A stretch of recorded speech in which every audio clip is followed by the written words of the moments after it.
การเฉลิมฉลองวันสร้างตั้งหรือว่าการสร้างตั้งโครงการเก็บกู้ระเบิดแห่งชาติเนาะซึ่งปีนี้พวกเราครบรอบ30 ปีในเดือนกุมภาพันธ์เนาะคือรู้นำกันว่าโครงการคณะกรรมการคุ้มครองแห่งชาติเพื่อแก้ไขปัญหาระเบิดบ่ทันแตกที่ยังตกค้างอยู่สปป.ลาวเพิ่นได้จัดการสัมภาษณ์ทานทองลุ้นศรีสุริตเลขาธิการใหญ่ประธานประเทศซึ่งท่านได้ยกให้เห็นถึงการเก็บกู้ระเบิดนี้เป็นการคืนสิทธิ์ในการดำรงชีวิตที่ปลอดภัยและคืนโอกาสในการพัฒนาให้แก่ประชาชนลาวผู้เสียลูกเสียหลานผู้เสียคนหักของตนเองภายหลังสงครามมาพวกเขาคือว่าจะปลอดภัยแต่บ่ปลอดภัยผู้ที่ยู่ๆแล้วหายไปเสียชีวิตไป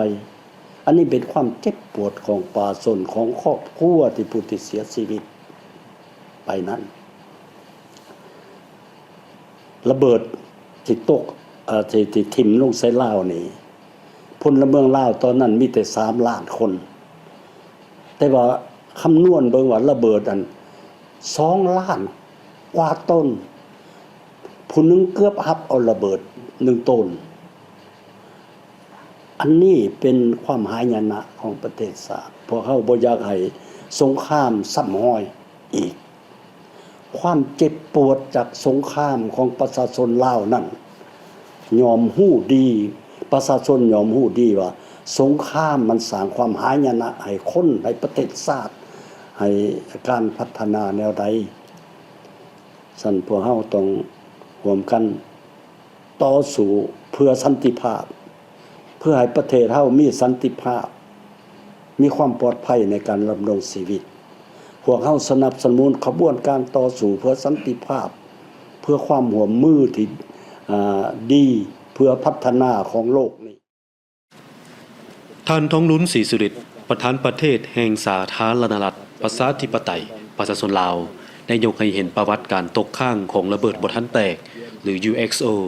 อยู่สาธารณรัฐประชาธิปไตยประชาชนลาวในระยะสงครามอินโดจีนครั้งที่2ระยะแต่ปี 1964 หา 1973 ตลอดระยะ9 ปีได้มีเที่ยวบินสู่รบหลายกว่า 580,000 เที่ยวเฉลี่ย8 นาทีต่อเที่ยวที่คนเอาระเบิดจำนวนหลายกว่า2 ล้านต้นมาทิ่มลงใส่พื้นแผ่นดินลาวในนั้นเป็นประเภทระเบิดลูกวานหรือระเบิดบอมบี้หลายกว่าหมู่ซึ่งมีจำนวนสูงถึง270 ล้านหน่วยจึงเฮ็ดให้สาธารณรัฐประชาธิปไตยประชาชนลาวกลายเป็นประเทศที่ได้รับผลกระทบจากระเบิดลูกวานหนักหน่วงที่สุดในโลกเมื่อเทียบใส่จำนวนประชากรต่อหัวคนพื้นฐานโครงสร้างถูกทำลายเกือบทั้งหมดและเฮ็ดให้จำนวนประชากรลดลงเหลือเพียงแต่ประมาณ3 ล้านคนซึ่งแน่นอนการทิ่มระเบิดดังกล่าวก็ได้กลายเป็นสาเหตุหนึ่งที่เฮ็ดให้สาธารณรัฐประชาธิปไตยประชาชนลาวกลายเป็นประเทศด้อยพัฒนาภายหลังสงครามสิ้นสุดยังมีระเบิดลูกวางตกค้างสูงถึง30 ส่วนห้อยหรือเทียบเท่ากับ80 ล้านหน่วยที่ยังบ่ทันแตกรวมทั้งระเบิดประเภทอื่นๆอีกและเช่นเดียวกันที่ยังสืบต่อเฮ็ดให้เกิดมีอุบัติเหตุมีผู้บาดเจ็บพิการและเสียชีวิตในแต่ละปีจึงได้เป็นภัยคมคูให้แก่การดำรงชีวิตการทำมาหากินของประชาชนลาวบ่ดาเผ่ารวมทั้งเป็นสิ่งกีดขวางให้แก่การพัฒนาพื้นฐานโครงสร้างและการพัฒนาเศรษฐกิจสังคมของสปป.ลาวเป็นหนึ่งในเหตุผลที่ประเทศลาวเอายังสืบต่อเป็นประเทศด้อยพัฒนามาถึงปัจจุบันนี้โดยเหตุนี้รัฐบาลลาวได้กำหนดเอาการแก้ไขปัญหา UXO ในการระเบิดบ่ทันแตกนี่เป็นบุญเม็ดสิทธิ์ของชาติจึงได้สร้างตั้งโครงการเก็บกู้ระเบิดแห่งชาติขึ้นมาตามดำรัสเลขที่49ของนายกรัฐมนตรีลงวันที่13 กุมภาพันธ์2596เวลานั้นข้าพเจ้าเป็นรัฐมนตรีกระทรวงแรงงานและสวัสดิการสังคมและโครงการนี้รัฐบาลได้มอบให้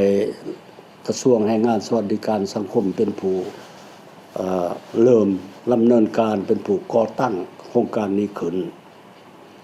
ครับเจ้าในฐานะเป็นรัฐมนตรีตอนนั้นก็ได้ประสานกับ UNDP UNICEF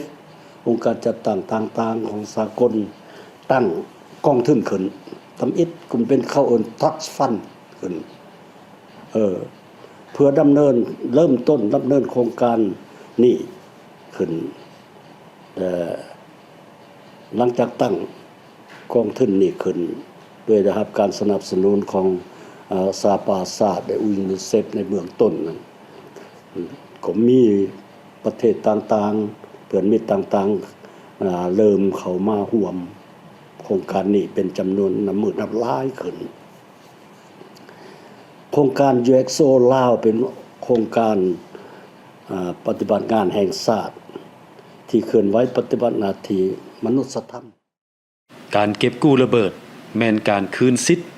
ในการดำรงชีวิตที่ปลอดภัยและคืนโอกาสในการพัฒนาให้แก่ประชาชนลาว